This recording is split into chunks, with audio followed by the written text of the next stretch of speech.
but how I got to be Bob Hicks for this call is something that I wouldn't explain to you even if I understood it.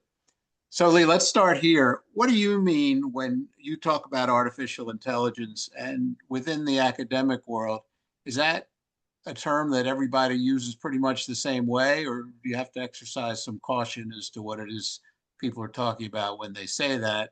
And uh, should we do that as well? It's a great question. First, let me thank you all for inviting me to this. I'm very happy to do it and eager to hear your questions and cast what light I can on a very complicated and increasingly important set of questions about this technology. What do we mean by artificial intelligence? Answering the second part first, people don't agree on what it means, not in the field or outside of the field. When I teach a AI course, I often start on the first day with a bunch of definitions of what artificial intelligence is. Um, and they cluster around the idea of trying to get computers to do the kinds of things that people do, the mental things that people do, usually, although the connection to bodies is important, especially in some kinds of work. Um, that might include kind of analytic intelligence and things like language understanding and logical reasoning, but it might also include creativity, artistic judgment, moral judgment, many other things. Um, Usually after I go through, by the way, some of the primary definitions refer to people and the ways that people do it. So we're trying to understand and recreate how people do these things, these intelligent things. And some of them don't really concern themselves at all with how people do it. We want to have certain kinds of functionality, which people have, but we don't, some folks don't care at all about how people manage to do it, and they just want to be able to create the functionality. Um, there are a wide range of motivations for engaging in this. Some come out of psychology, some out of neuroscience, some out of engineering. Some want to create the intelligence to use it for various purposes, commercial or otherwise. Some are not so concerned with the applications, but do it as a fundamental exercise in understanding ourselves. Um, the my punchline for my uh, segment of my class when I go through these definitions is sort of how I've approached it myself all the time, which comes from the fact that I came out of philosophy. Um, and I got into the field because I thought it was a really compelling approach to many fundamental philosophical questions about the nature of minds, that we could try to understand minds in part by trying to build them and seeing what these things that we built did and how they related to what we do. And that it might reframe our questions about what we are and how we think. Um, so that what I usually end with in my presentation in that class is that I define AI as thinking about thinking by programming. Okay. So that's pretty idiosyncratic, though, I will admit. But often that's what I'm doing. I'm thinking about thinking, or I'm thinking about emergent complexity. In many cases, I'm thinking about how thinking arises through learning, or how thinking entities have arisen through evolution. And I'm thinking about all those things and exploring theories about them by writing and running programs. Some of the things I've read recently to prepared not to be, I guess somebody wants to talk to me, but that person's going to have to wait. Um, um, Remind me that the work that you're talking about goes back to at least the 1950s. And certainly we've all been dealing a lot with computer functions that fit those definitions. Um, I would say that What? some of it I say goes back to Aristotle. Okay. And then it gathered a lot of steam, you're right, in the 19th century and then the mid 20th century. That's when the term artificial intelligence was first. Well, that's what I wanted to go to, the term and the use of it. I'd certainly heard the term artificial intelligence going back some decades, but not very frequently. And now, obviously, you hear it constantly. What's happened? Where are we in the development of this thing that has caused us to hear about it constantly? I don't know, the last 10 years, maybe 5 years or so. Well, there have been a sequence of booms and busts in AI, and we're in the biggest boom yet. But there was a boom in the 60s and 70s, and another one in the late 80s and early 90s. Each was accompanied by quite a lot of hype and some um, reasonably high functioning systems under a certain light, and a lot of claims, and then a lot of investment, and then generally a lot of disappointment. And the question as to whether we're in a boom right now is actively debated. But the biggest thing that happened, I would say, in the current period, um, there were some incremental improvements. The main driver of the main technology that we are all dealing with using Recording in progress. Goodness. that was exciting. Yeah. The main driver of the current wave is some modest improvements of mostly ideas from the neural network ideas were really first developed in the 50s, and then in the 80s and 90s there were some refinements and a new push. But then, around 15 years ago or so, there were two new factors, and they were um, significantly increased availability of training data because of the internet, and a significantly increased amount of computing power of the right kind, which was sort of an accident, which is that people noticed that the kinds of neural network learning algorithms they were running basically just require a lot of matrix multiplication.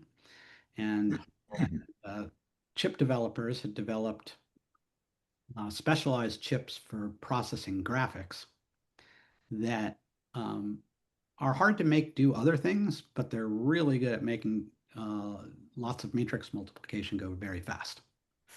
The huge amount of data and the significantly increased access to high throughput calculation of the kind that's needed for the current wave of neural network learning algorithms came together. And then we saw this really rapid explosion in functionality from this one particular flavor of AI system, which, by the way, is just one among many that have been sort of duking it out in various ways and sometimes hybridizing over the last 50 years.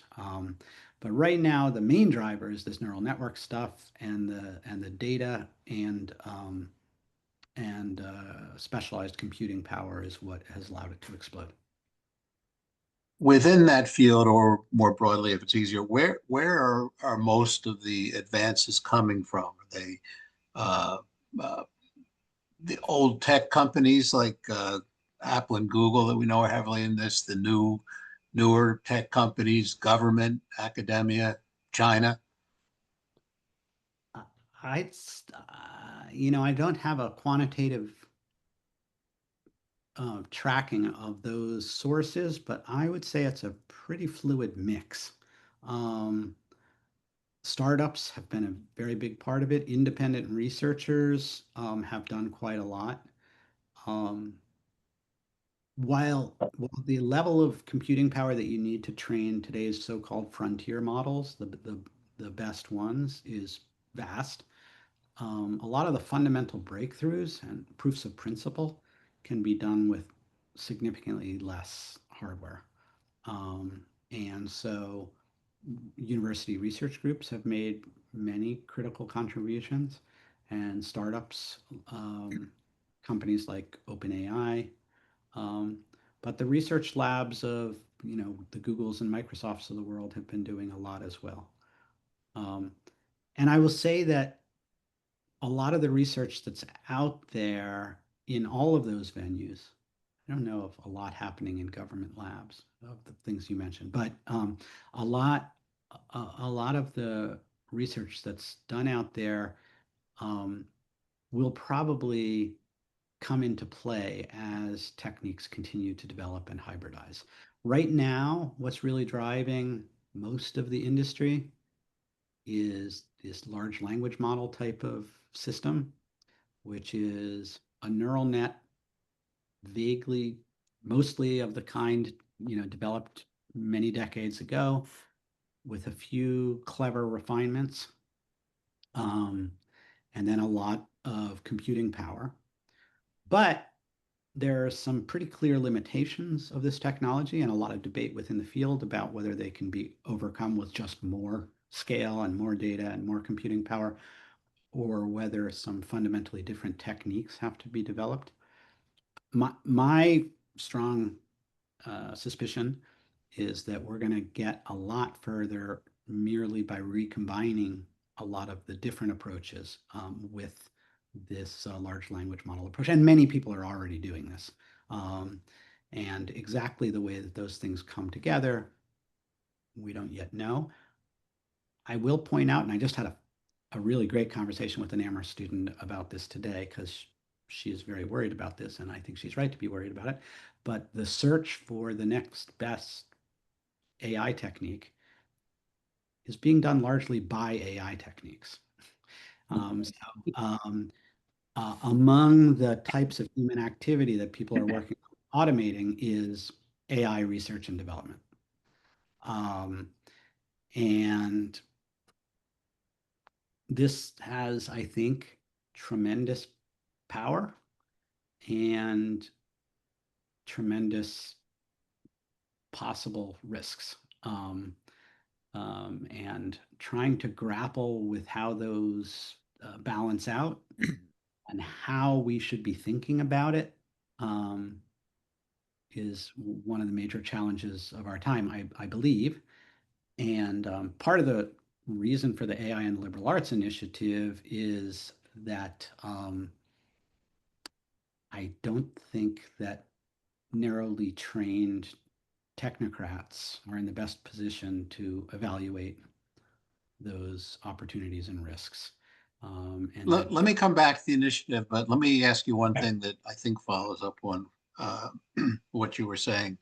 Um, and maybe this is just me, but I think I'm guessing that others have had the same experience or similar experiences.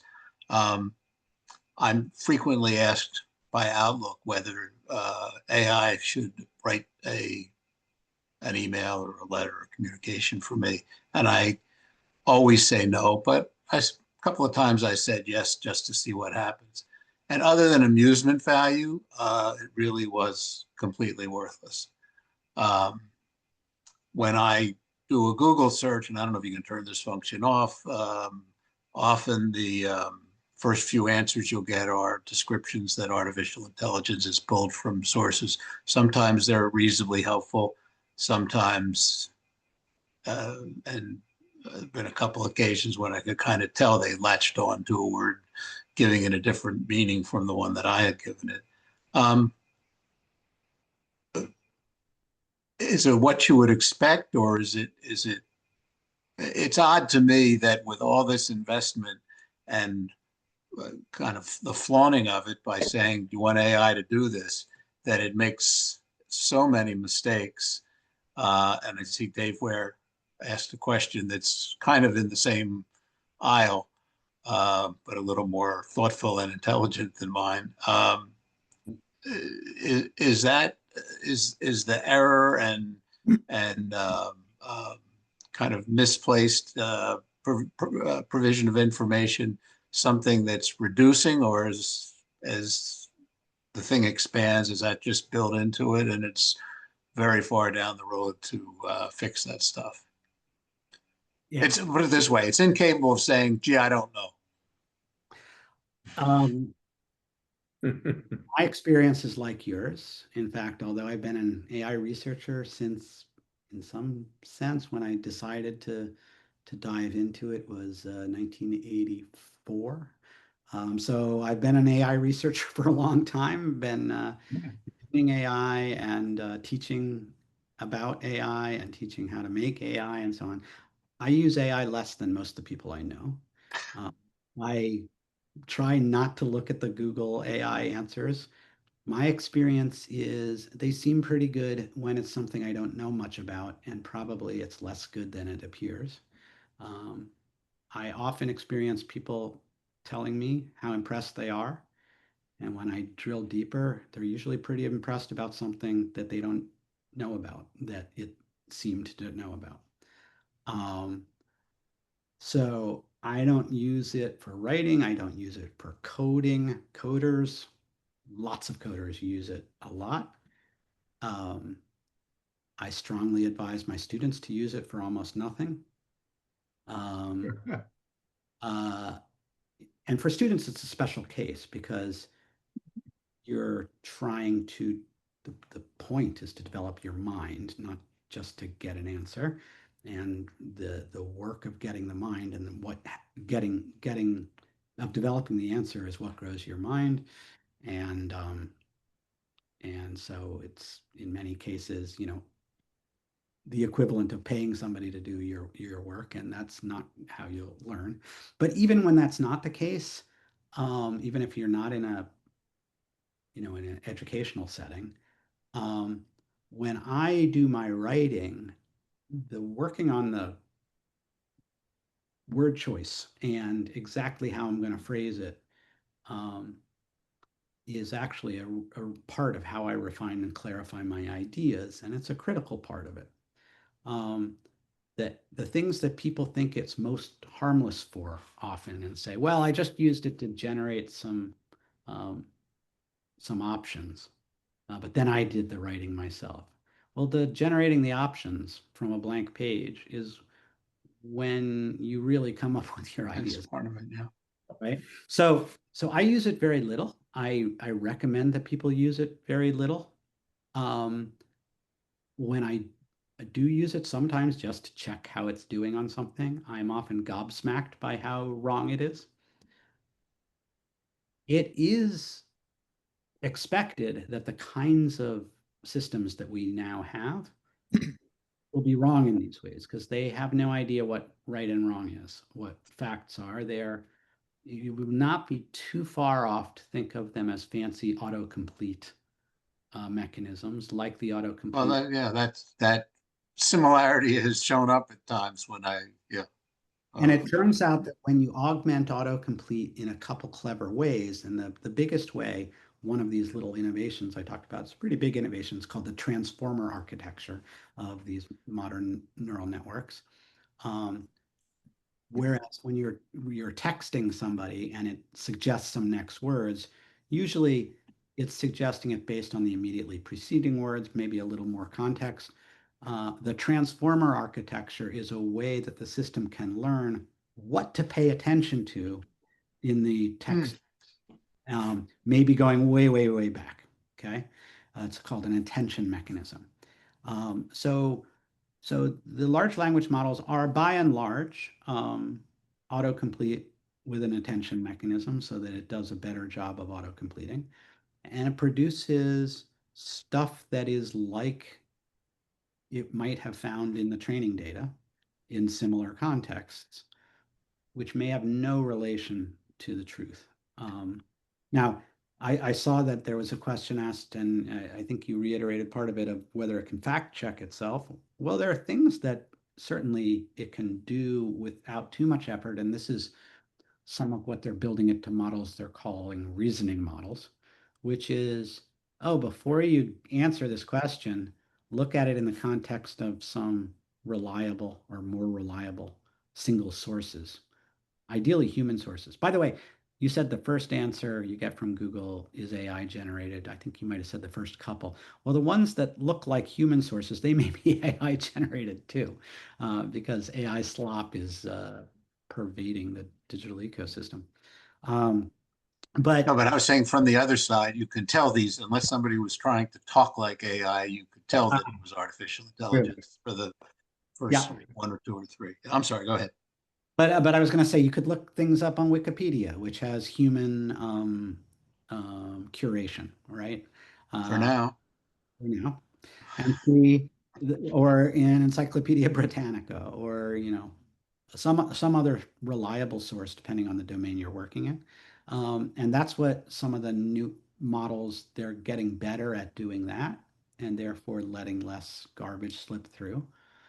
But the bigger challenge is to get them to actually know what they're talking about and reason about what they're saying in the context of the evidence. And I do not think that is hopeless. I think that that is actually more like the kind of work that other branches of AI have been doing for decades and have gotten pretty good at. Um, but hybridizing that kind of logical reasoning um, uh, with the kind of autocomplete that we have in the large language models is work in progress.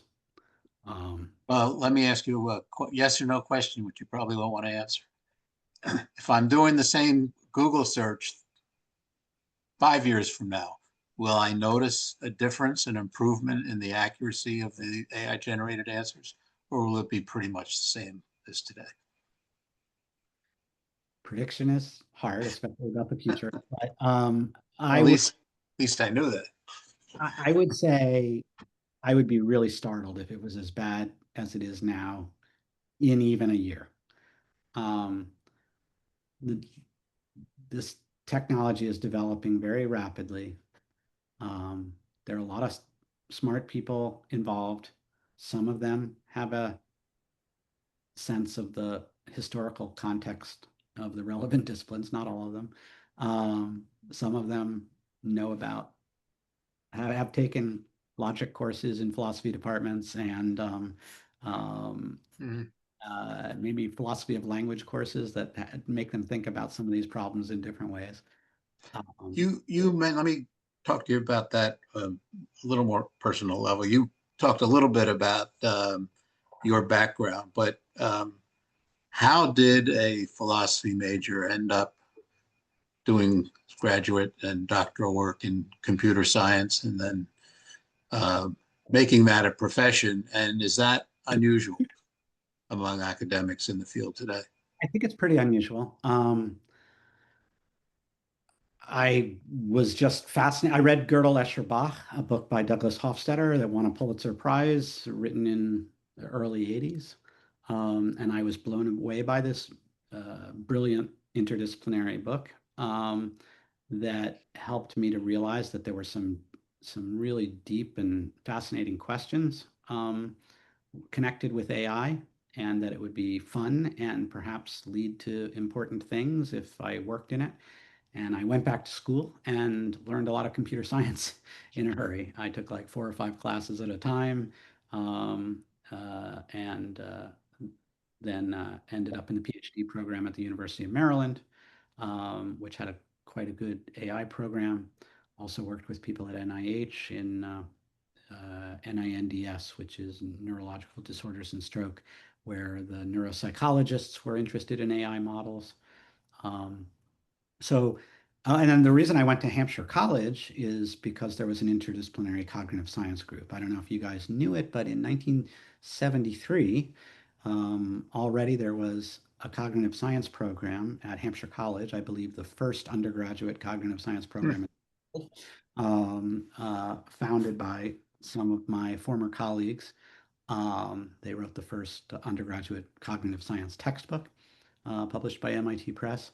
Um, and so I was coming at it as a cognitive scientist, incidentally a technologist. I thought when I got into computing in a serious way, I realized, oh, actually, there's a lot of interesting stuff here about the mathematics of computing and computability and many things that weren't my primary driver, but happily I enjoyed and liked doing those as well. Um, uh, and Hampshire was a great environment to explore this in an interdisciplinary way. Um, so that's a bit about my path. Yeah. Um, Fascinated to hear about Hampshire, but can you tell us a little bit about the computer science department at Amherst? What it does, how big it is, and also about this initiative that you've created about artificial intelligence in the liberal arts. What does that do? I think you've kind of been around the edge of that in a few of the comments you've made, but if you could Sure, describe that a little better. sure. So I don't know the exact year that the computer science department was created at Amherst, but for a long time, longer than most places, it was just some stuff happening in the math department. And then eventually it split out as a quite a small department. I think it was initially 4 people. Um, uh, and That was not all that long ago. And we've been in a period of rapid growth for the last decade.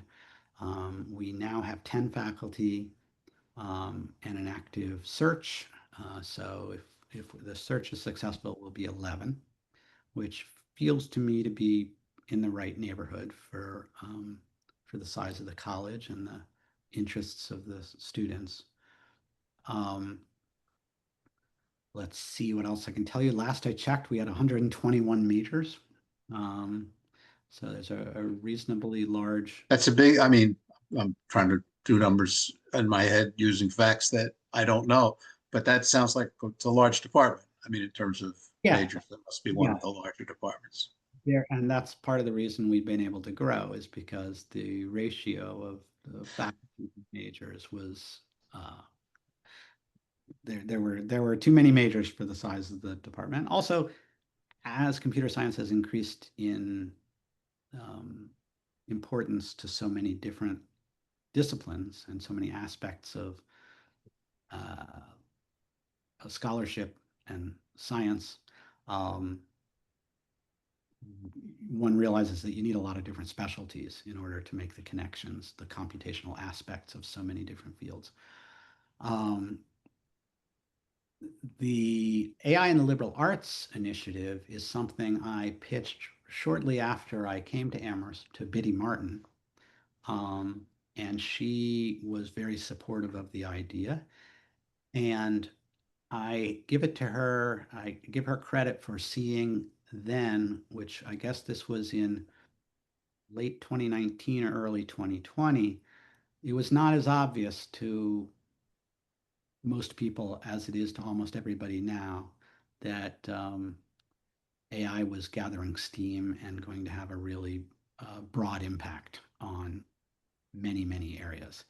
Um, and my pitch was that there are many things that might cause the college to want to do, but among them is to take seriously how AI might change how we think about the fundamental concepts in disciplines across the college. Hmm. Um, Could you give an example? I pulled from your resume the idea of the intersection of artificial intelligence and the arts, for one thing. What could you give us an example of kind of research and teaching that might entail?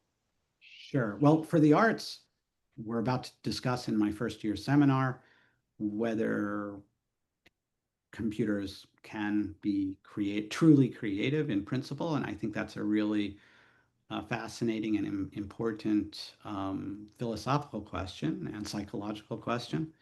Um, but it also has very practical dimensions. So we're bringing a speaker in the AI and liberal arts in about a month, I think October 8th, less than a month, who is lawyer, an art lawyer, to talk about copyright and related issues in the context of AI and what um, recent cases have said and what people are claiming and what the principles are underlying the future of concepts of copyright um, in the context of AI. Um, one other example I want to give you, just because recently I've realized maybe this is one that the best I've come up with yet to highlight how this is different from all the other things happening with AI on campus, which is a lot, by the way. And I don't have the link handy to share with you here, but there's a page on the Amherst website that has links to many things happening with the for teaching and learning, and there are people concerned with how it affects the way that we uh, assess student work and how should students be using or not using various kinds of systems, and how does it affect um, use of social media. There's so many dimensions to AI that or the college's access is providing access to various systems. So there's a lot happening with AI across campus. The way I think that the AI and the liberal arts initiative is different from most of what's happening elsewhere at Amherst and elsewhere in academia. There are very large, well-funded new initiatives at many other liberal arts colleges and other institutions related to AI. But what I think that we're doing that others don't, I like to think of it in terms of suppose you're a religion scholar, okay? So you're not dealing with technology first and foremost. Um, this is not an engineering adjacent discipline. You're a religion scholar, okay? Um, how does the fact of AI or what AI systems either do now or might do in the future change how you might think about what it is you study? Now, it might change how you do your work, it might change how you Yeah, it find might, sources. might be a tool. It might be a tool, and a big part of what others on campus are doing and at other campuses is helping people to see how to use it as a tool, and also what are the dangers. Okay. And those are two very important things. Okay. And the dangers are multifarious and significant. We can leave it at that. So that I don't want to belittle any of that. However, there's another, I think, deeper question of stepping back and saying, well, wait a minute. As a religion scholar, what does, say, the possibility of machine intelligence say about what I think about the nature of what I'm studying, of what religion is or could Mm. be, what deities are? I've been talking with Professor Andrew Dole in the religion department about some of this a little bit, and he just sent me an article about we were speculating this would happen soon, and he was like, "Oh, here it is religions that deify AIs." So there are people treating AI systems as God or gods. Why not? And so there is potentially a profound shift in the discipline that's quite separate from how you might use it as a tool and quite separate from um, what what you may be worrying about pragmatically or how you're going to grade your students or any of that, right? It's like the thing that's at the heart of most disciplines, I think, may be impacted by the coming of AI. And that I would like to have people across disciplines take a step back and think about what that might mean. And I think that a place like Amherst is one of the best places in the world to do that, where you have open-minded, interdisciplinary scholarship with people who have close proximity and can meet and talk, usually in the context of a speaker or some other event. And we had a dance performance. We've had panels, of course. We had a panel on AI and war, and we have great people to draw on, both from Amherst, from the five colleges, and then external speakers. I'm going to dispense with a few questions I was going to ask you about what the future or the consequences might be, because I think we'll get some of those from others. But before I turn it over to to questions and comments, let me just thank you and just give you one quick personal reflection. A couple years ago, I was driving up the New York Thruway, and there was an small electric car in the right-hand lane going very slowly, and I passed it, and there was something didn't look right. So I slowed down to let it pull up to me and saw that there was no driver in the car. And it scared the hell out of me. I drove away as fast as I could. And I kind of look at myself as zigzagging and not wanting to have anything to do with this stuff because it is frightening in some ways. And then occasionally either wanting to avoid being more out of it than I am otherwise, or just what I'm reading has made me a little more comfortable with it, kind of coming back a little bit. And this exercise has been helpful, if that turns out to be helpful in making me at least run away a bit more slowly. So thank you. Jim, do you want to read the chats or Can I actually give a quick reply to that? Because Sure. so I recently rode in a Waymo, which is an automated rideshare car with no driver.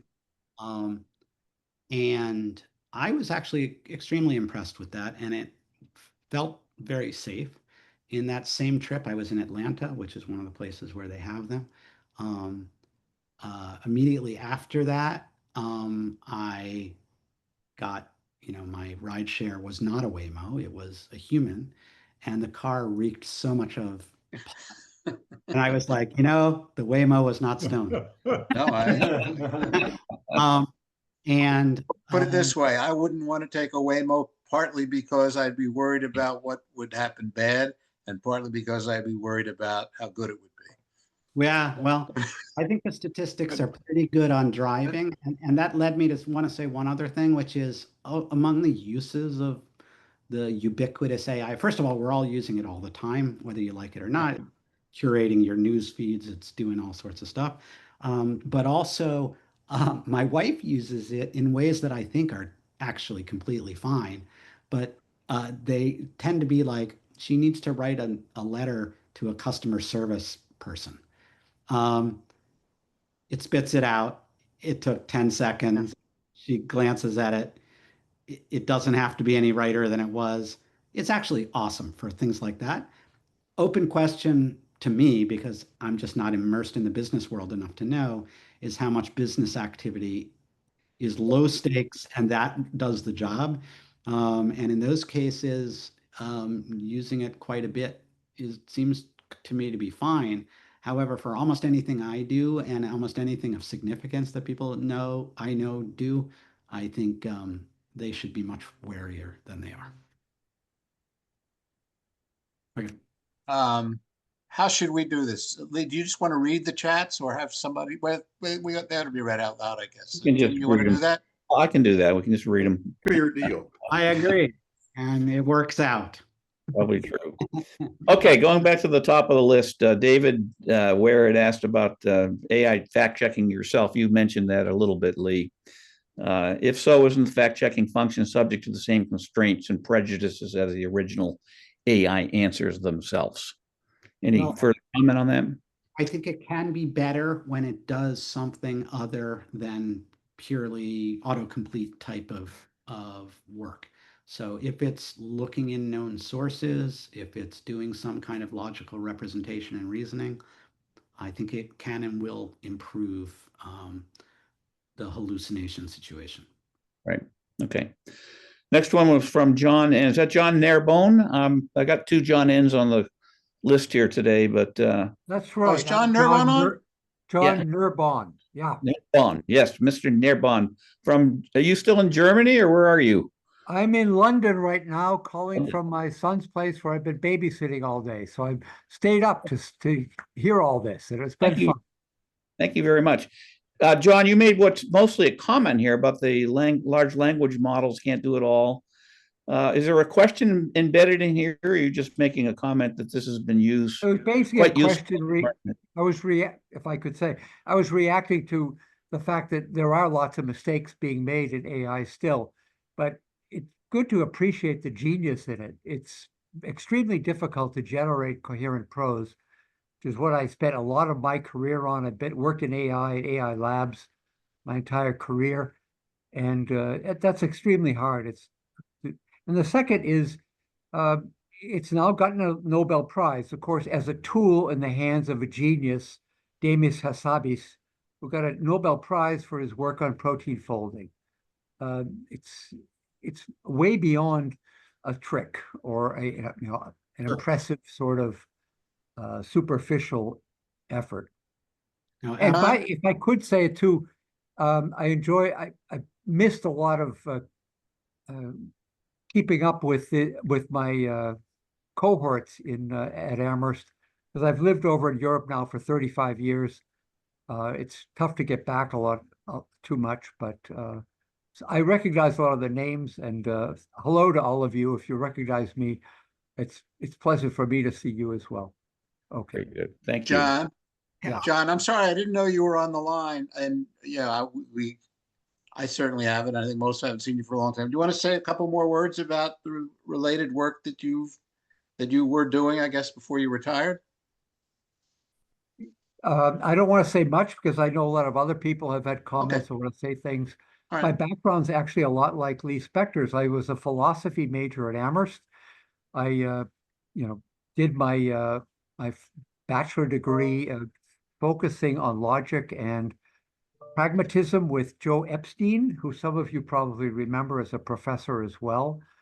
But I went into linguistics, being impressed by that, also for the cognitive science sorts of reasons, and then worked out in the Valley from 85 to 90. I worked at HP Labs, and I was also an adjunct professor at Stanford during that time. It's been intellectually an exciting sort of time. Um, I haven't made the millions that some of the AI people have. I know a lot of you have in other areas, but it's been very exciting, and it really has accomplished things that people thought would be 50 years down the road, like generating coherent prose. Yeah. That's extremely difficult, something I've worked on all my career, and it's been extremely impressive to see that come about from about 2014 on. So that's super interesting to hear that we have another philosophy major turned AI person. I do think we're pretty rare. I asked one of my former students who now works on the Google recommendation engine if anybody else at the team even not just had any philosophy background, but had a liberal arts education. And he thought he knew that there was one other person out of over 100 who went to Mount Holyoke. But aside from that, they were all purely technically educated. I agree with you about the extremely impressive AlphaFold and many other areas where there has been tremendous and I think really consequential improvements in narrow applications. And the and I should have made a little more clear when I was talking about definitions of AI. Um, the what everybody's talking about and thinking about is this natural language interaction system, which maybe is acting as if it has what some people call artificial general intelligence, and that's where most of the recent discussion is. But there has been tremendous progress and some really important results that I think are going to fundamentally change biology and medicine and many other areas. I mean, I worked in using AI algorithms for making discoveries in quantum computing. The ones I came up with, I don't think are going to change the world, but I think work in that area has the potential to. So I don't want to be when I'm bad mouthing current LLMs and chat.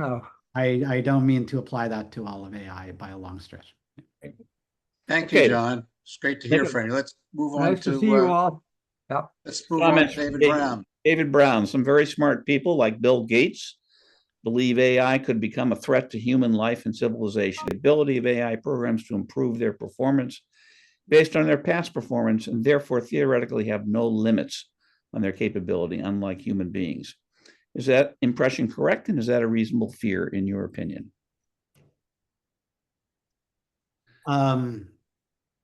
It's a reasonable fear, I think. But then again, it's a matter of weighing how much to worry about which things. But I think I don't see a reason in principle why we could not get into the kind of very deep trouble from what's sometimes called recursive self-improvement that is being described here.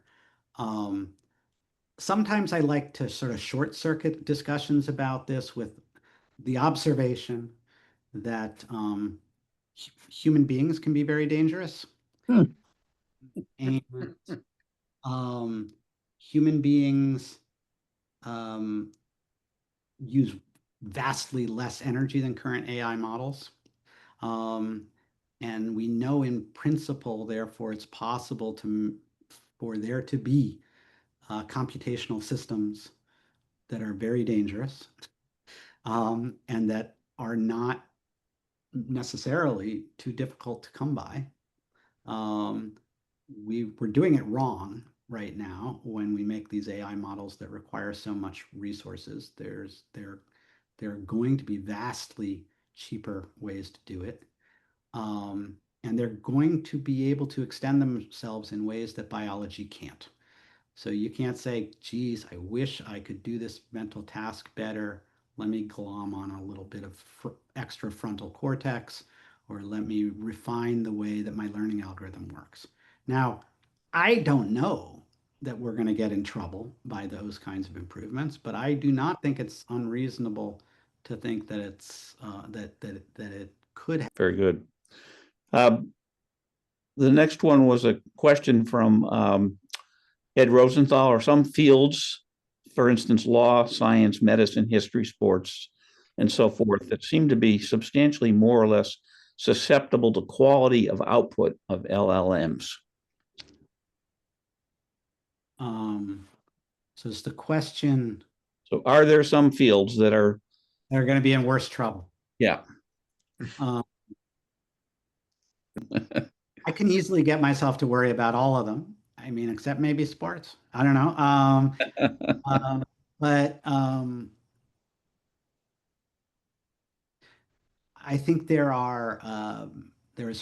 are kinds of fragility in our society around all of these issues, all of these fields. The the places that AI will have the greatest impact and therefore the greatest danger is pretty hard to predict. Um, One little personal example is I have a brother-in-law who's a radiologist, and about 10 years ago, I said, radiology is going away. These image processing models are so good.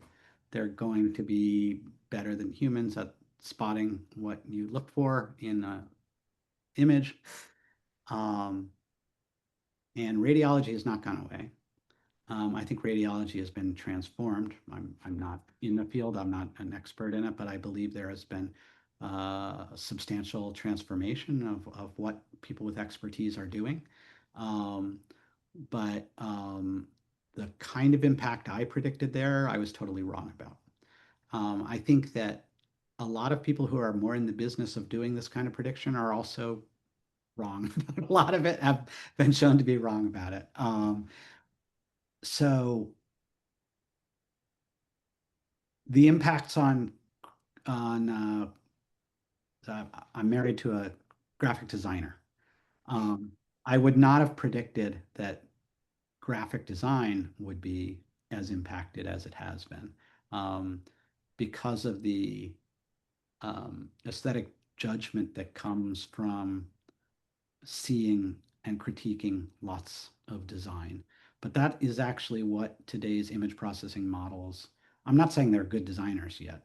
Um, However, I think that creative fields, visual fields, certainly have a kind of vulnerability and susceptibility that has taken a lot of us by surprise, even if we've been immersed in this and expecting eventually to have computer functionality of many kinds.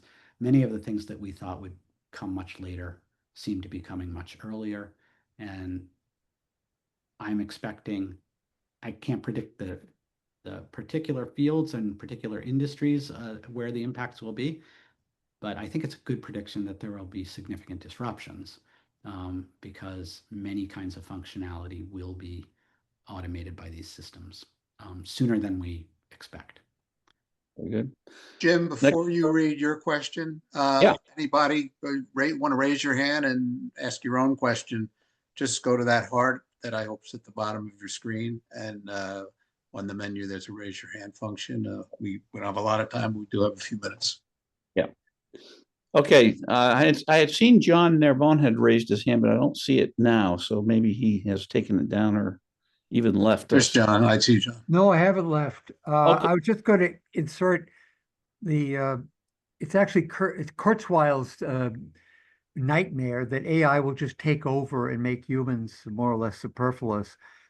That may be wild and very improbable, but AI is also making huge inroads right now in fields like phishing, that is faking communications that are in order to get money.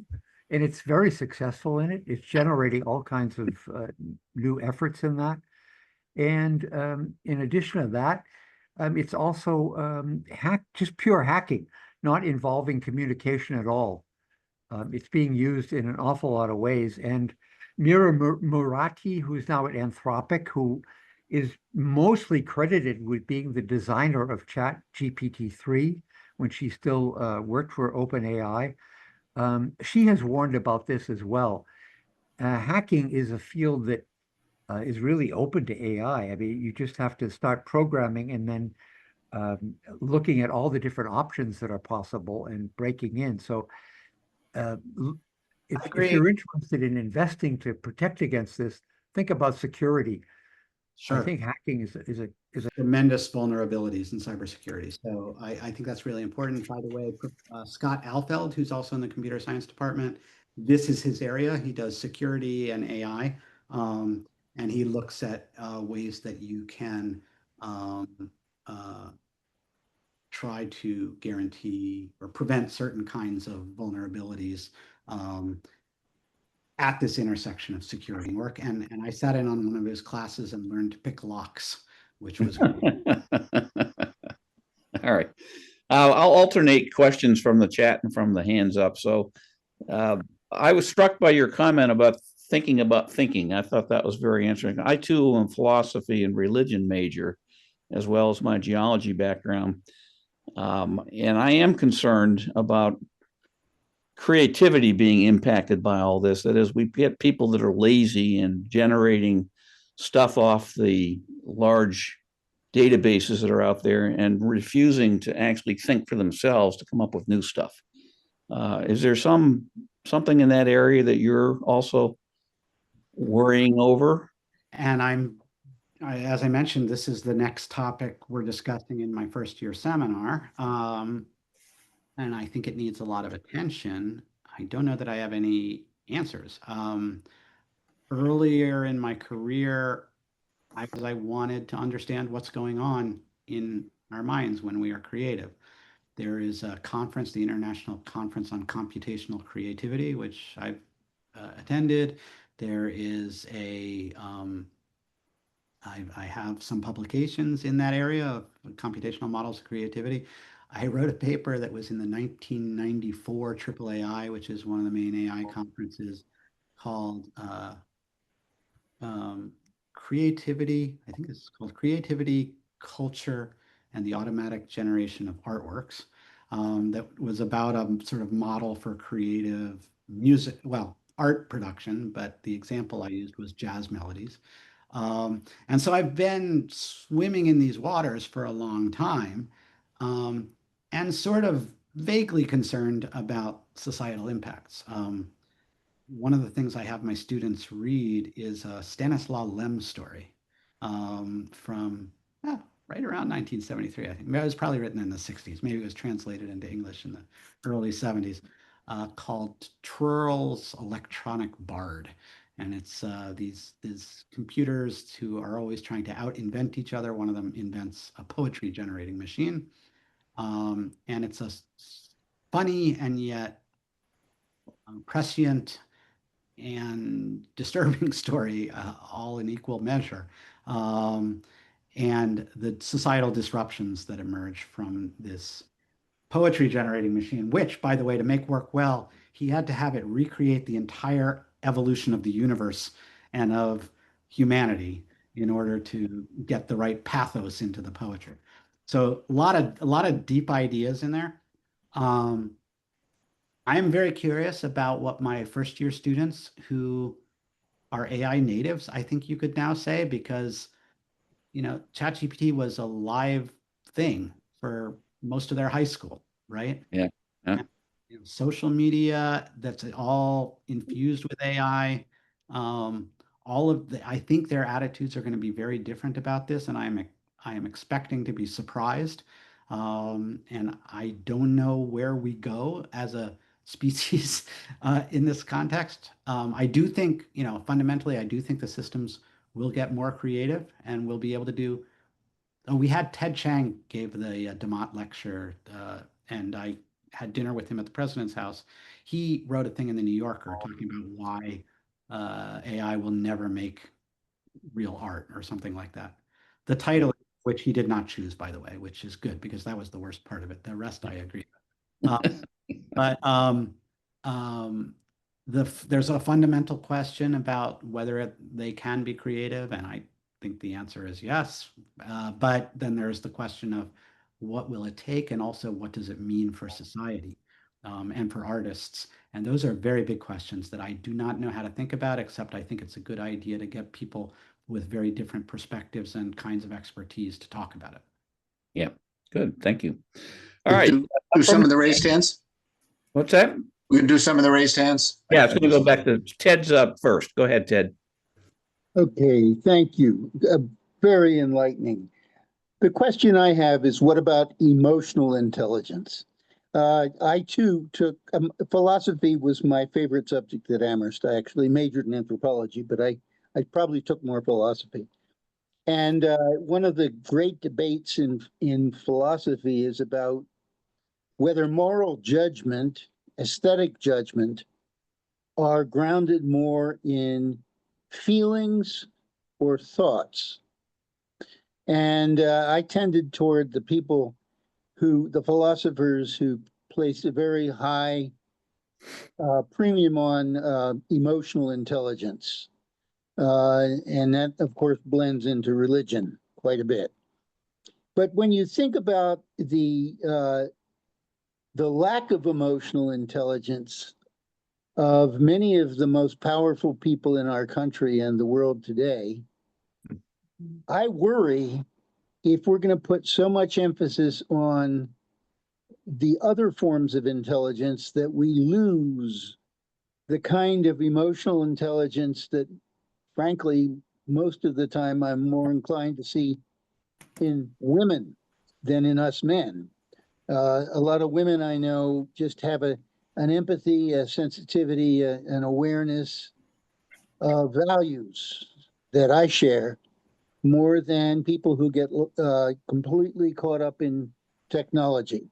So, what are the ethical and political implications of sidelining emotional intelligence when you focus on artificial intelligence? I think you've asked about 5 great questions in there. I'll mention pull apart a couple of them. Can we create automatic artificial emotional intelligence? This is a topic that is under investigation. What does it mean? How rooted is it in our bodies? Or is it another kind of cognition? That's one set of questions. There's a philosopher in the Valley, he was a former colleague of mine in Hampshire, now at Mount Holyoke, Laura Sizer, who has been looking at this question. And actually, we had a really stimulating discussion group at Smith College. They have this thing called the Kahn Institute for the Liberal Arts. They had an AI sort of working group last semester, and Laura Sizer discussing that. You also asked about the emotional versus rational components to moral judgment, maybe also aesthetic judgment. This is something there has been a fair bit of attention recently, reasonably recently, since 1973 anyway, in neuroscience. I don't know if you're familiar with the trolley problem experiments. Yeah. So for some of those where they're using brain imaging, they're showing that people's different inclinations to give different answers seem to be arriving at different speeds and through different neural pathways. So maybe some of each is the answer. You also, I'm only going to get to three of them, but I think there were a few other questions in there. But you also raised issues of gender and gendered cognition. And I think that that is a rich and, to my knowledge, not well studied set of questions. Um, Now I really want to search to see what others have already done on this. But it seems like not only are there some fundamental questions about the nature of intelligence and gender. Oh, and by the way, we spent time discussing this in my first year seminar. The Turing test in the first paper about the imitation game that Turing wrote, which my students read, is actually a gender impersonation game. Everybody thinks of it as a game where you're trying to tell the computer from the human. When you read the text, you're trying to tell whether whether a computer can imitate a woman as well as a man can imitate a woman. That's the original framing. And then he builds that into a larger question about the nature of simulating minds and what it tells us or doesn't tell us. In any case, I think that investigating the nature of gender and the nature of gendered cognition via AI and what AI building models might be able to do to help inform our thinking about these questions is a fascinating idea. For all I know, there are others already doing it, but I'm not aware of it. But that is precisely the kind of thing I was trying to get at with this idea of AI and liberal arts taking any discipline like gender studies, and saying, how does our thinking about this, how might it change about what the fundamental concepts are in the context of. Okay, let's move on to Mark Gerchik.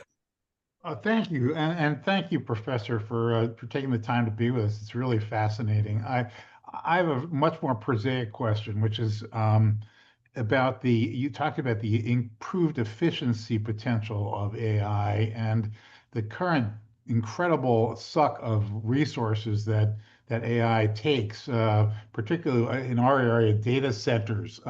These are massive, as you know, massive factory-like buildings that have huge electrical demands. Do you foresee that there will be an improvement in the efficiency of the systems, or I must say, for some of us, the idea of having the environment destroyed in order to watch Korean girls dancing to rock is not really a prospect that's very appealing. So. Yeah, thanks for that question. There's a lot there. I want to note that the Amherst High Performance Computing Cluster, which NSF grant that Amy Wagaman in statistics and I wrote to the NSF and got awarded, runs on hydropower. So it's at least that. But most of the data centers in the world do not. This is in Holyoke. It's a Massachusetts initiative with many universities, and that's where our HPC is. I definitely expect radical improvements in efficiency of AI. I don't think, unfortunately, that means that we're going to use less resources.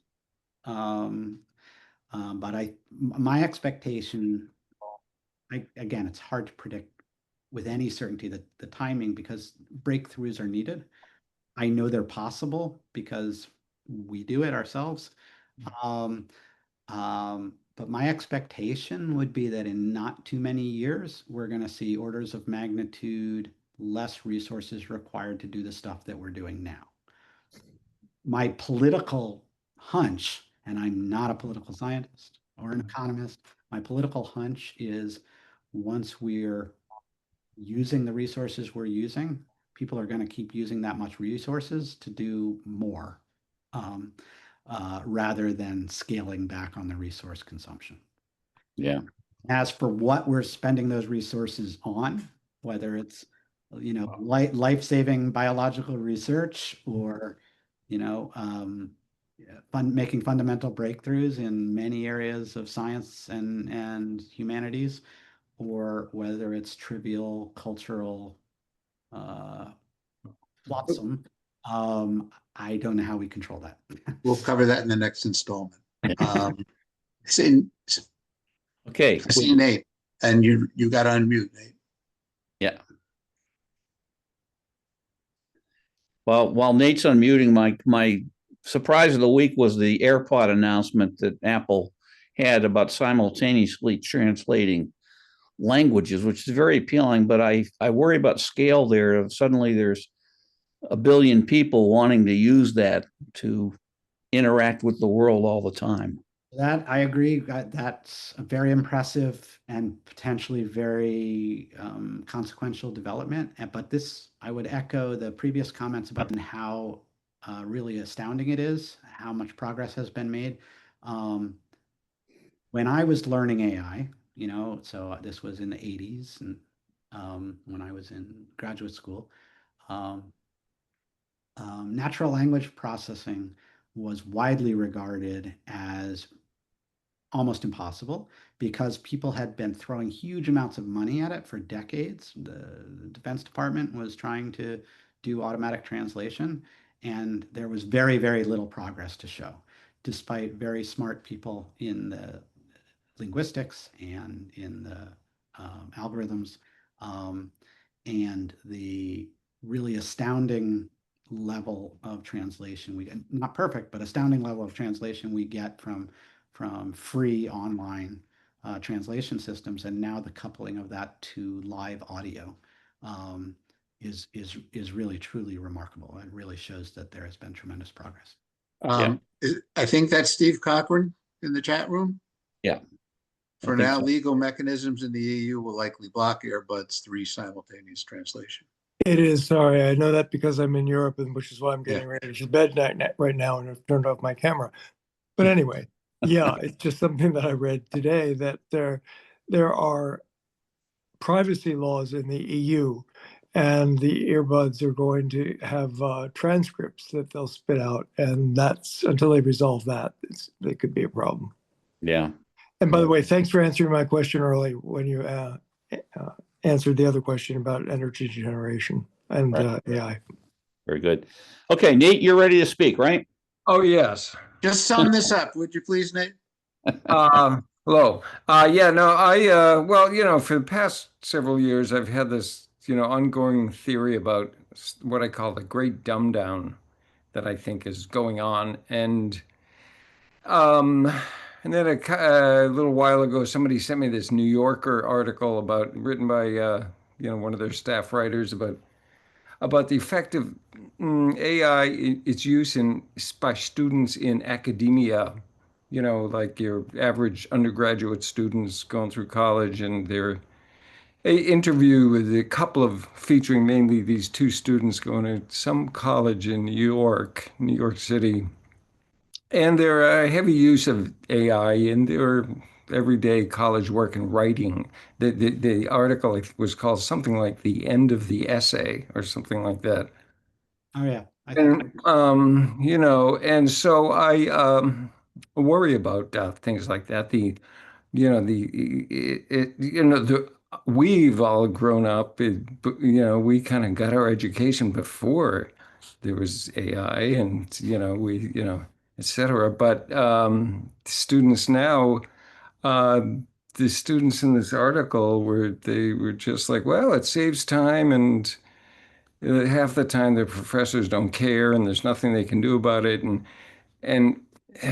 it's kind of like makes you wonder, well, where's this going as far as people learning how to think for themselves, write for themselves, think critically, the whole thing. How is that supposed to work? Where's that going? So I share your concern. This has been a very active topic of discussion at the college in general, not just in the AI liberal arts. This is the provost's retreat that always happens before the start of the semester was about grading nominally and grade inflation or grade compression, but really it was mostly, I think, about this issue. Um, uh, to some extent, it's not about AI. It's about like you could do a thought experiment that suppose you had free tutors who are always available, humans who are always available and would help you do all your work. How would you feel about using them all the time to do everything that you do, right? And how would you be able to detect it, and whose job is it to detect it, and what becomes of education in that context?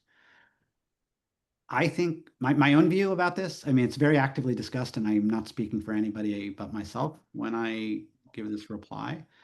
But I think that this is one of many factors that are causing us to have a real reckoning with how educational experiences are curated and provided.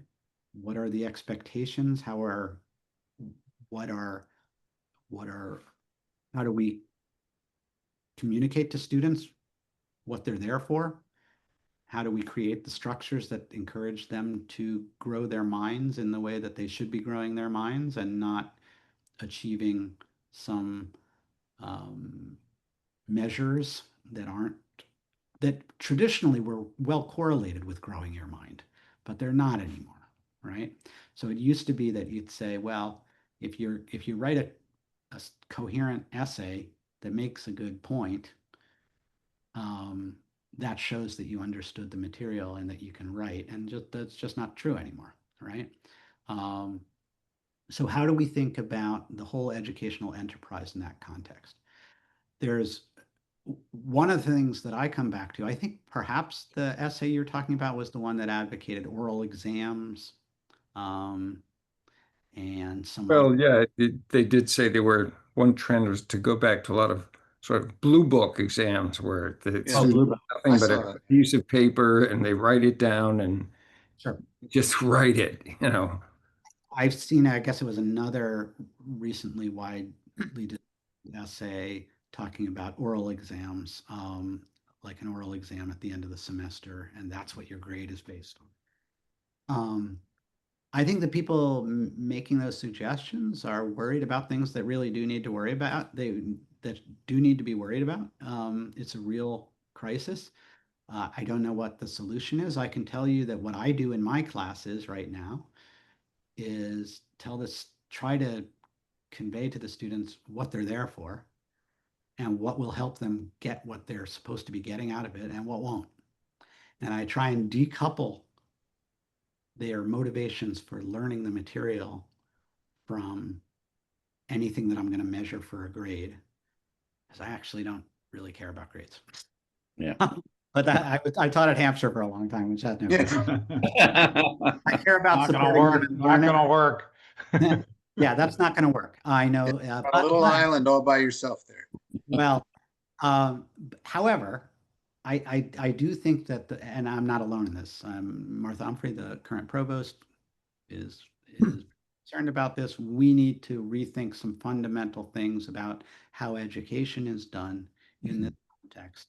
And a lot of the efforts at Amherst, and I think at every educational institution that has the resources to focus on this stuff, is really trying to figure out how you create an environment where students are motivated to actually get an education rather than cheating themselves out of it. And I don't claim to have the answer. I can tell you my experiments and the way I'm trying to do it and how I think about the components. But if you talk to 100 Amherst faculty members, you're going to get everybody's going to be concerned with this. And everybody's probably going to have a somewhat different take on how much they're in despair, how much they're hopeful, what kind of techniques they think might improve the situation. Yeah, very good. Okay, I think that's a good place to stop. We've lost about a third of our audience because we're over about 20 minutes at this point. Lee, thank you very much. And thank you to all the participants for their thoughtful questions and engagement around this very, very good topic. Steve, any final comments from you? No, or- I just want to add my thanks. Well, I will make my my one observation that went through my head till we got off on the educational process, and that is that much of the futurology, particularly the negative futurology, I find it was anticipated in one or more episodes of The Twilight Zone. But I recently saw the one with Wally Cox and the computer that he worked on that took away his job. Anyway, thank you very much, Lee. We really appreciate the time and the thoughtfulness that went into this, and hope we get some of this, or I'll speak for myself, see you around some point. And Thank you is very that- much for having. Eric, did you have a question? I didn't want to cut anybody off. Eric just put his hand up. I did have one burning question. Is the IBM 1130 mainframe still in the basement of Converse? I'm pretty sure that it is not. Is it in a museum somewhere? It's conceivable that it was easier to leave it there than to move it. But when I got to Amherst in 2019, there were still computers in the basement of Amherst that were doing a lot of the work. And when we got this NSF grant, when we were writing the grant, we decided that that was not the way that we should go into the future. And we investigated and made arrangements to become part of the Holyoke High Performance Computing Center because of a lot of things, including the hydropower. Yeah, very good. Hey, Steve, is there any comment on the next one of these events? Do you have any? No, we're in the planning stage, and sometime probably late October, but we'll be in touch with people in plenty of time. And please, if you have any ideas, any reactions, let me take 30 seconds. I know we've lost some people, but this is the first one of these programs that we did. And I don't know that it was conscious, but it was about Amherst. I don't know if that's something that people have more interest in generally or less interest. It's something that I have an interest in coming back to in some of these programs, some of the issues that Lee just mentioned about